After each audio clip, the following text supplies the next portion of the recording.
Begging in antiquity. And lying at his door, there was a poor man named Lazarus, covered with sores, who would gladly have eaten his fill of the scraps which fell from the rich man's table. In ancient Israel, beggars were everywhere, both in cities and villages, making up 5 to 10% of the population. Many of these were the ergatai, day laborers, who resorted to begging most of their year. Many had drifted into the cities, unable to make a living, working only at planting time and harvest time. Malnutrition was common, a significant factor in the high death rates of the ergatai. We have abundant evidence of widespread malnutrition in the Galilee. One piece of this is that we have never uncovered a first-century skull with a complete set of teeth. Next time you see Jesus smiling, Jim Caviezel, you remember that and you think about what I told you today. In archaeological excavations, lots of bone fragments are discovered. Paleobiologists can tell by looking at the remains what age the person died and what murdered them. The average age of death for males was 27, and the average age of death for females was 18. Let's name them all Mary, because pretty much they're going to be gone pretty soon.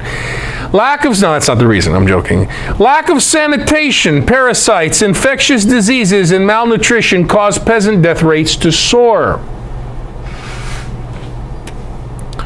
Lazarus has open wounds, a skin condition that made him unclean. Now he can't participate in the life of Israel. Being ritually unclean meant nobody can touch him. Infectious disease was the #1 killer of people in ancient times, biblical and long after.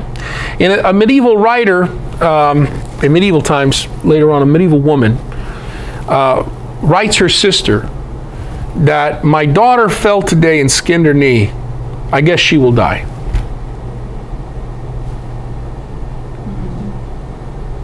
That's how it was. You cut yourself, chances are you're dead. Think about that. Ancients had no way to control infection. Being ritually unclean meant no one could touch him. Lazarus. Garbage, along with human feces and urine, generally was tossed out windows or over the walls onto the streets. That was the usual way of disposing garbage and human waste in antiquity. No sanitation system. Remember the time in the Gospels mentioning washing people's feet? Remember that? You hear that in the Gospels? Why do they have to wash your feet when you come to somebody's house? Because what are you walking through when you come to somebody's house? Dirt. Right, yeah, dirt. Right.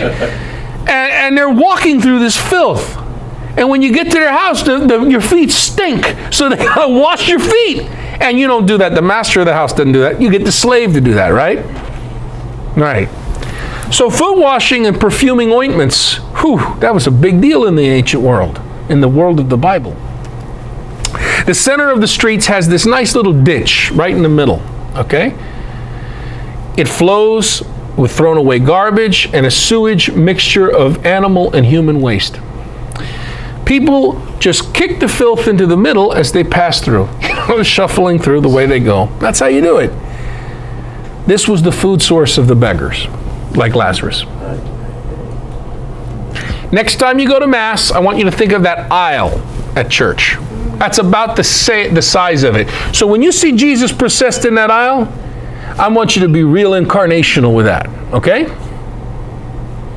And next time you go to Holy Thursday and you have the feet washing, right? I want you to think of what's on the feet. Especially when you get the phone call. Maybe you get honored and you get to be the person who gets his feet washed. Remember, sometimes the sacristan will say, or the liturgical coordinator, now make sure that you come with feet washed already. And we'll all laugh. Right. Okay. But what does this mean? Not that we should come with, well, anyway. Look, this is where beggars got their sustenance from, folks. This is the situation of Lazarus in this parable. You realize the contrast between the greedy man and Lazarus is from the very top of the chimney stack to the very bottom. It is a curious fact that wealthy people in Syro-Palestine did not have cloth napkins. Rather, they used pita bread. They would wipe their hands off onto the bread and throw it under the table. After the meal, the slaves would gather the bread scraps and throw the waste over the walls and onto the streets.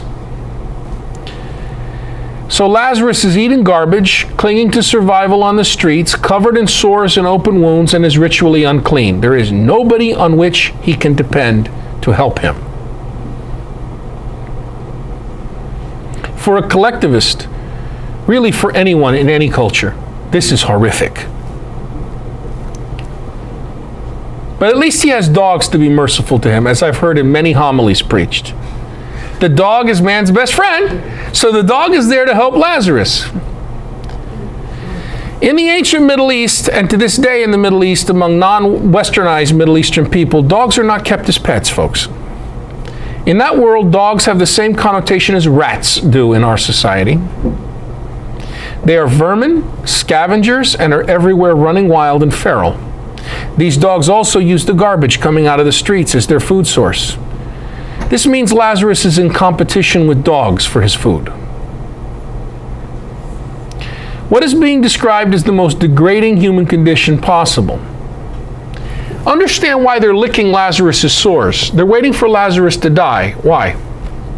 So they can eat him. You got it. That's why the dogs are licking him.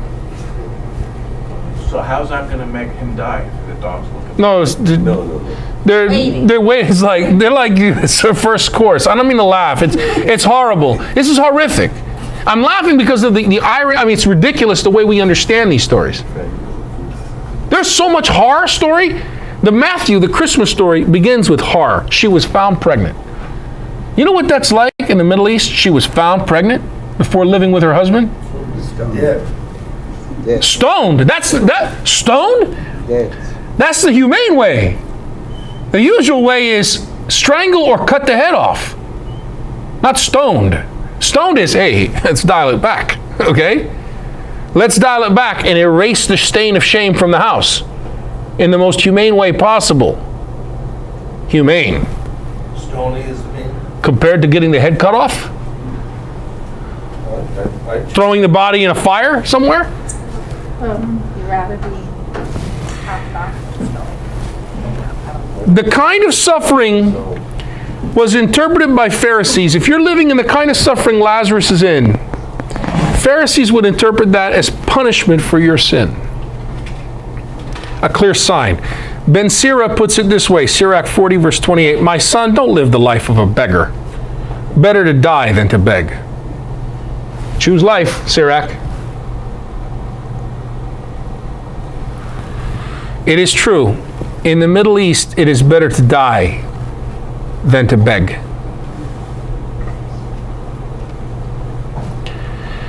But we cannot forget the name of this beggar. This is the only character in all of the parables of Jesus who is given a name. And his name is Lazarus. Lazarus is Greek and is derived from the Hebrew Eleazar, which means the one whom God helps. How can this character be a secondary factor in the story?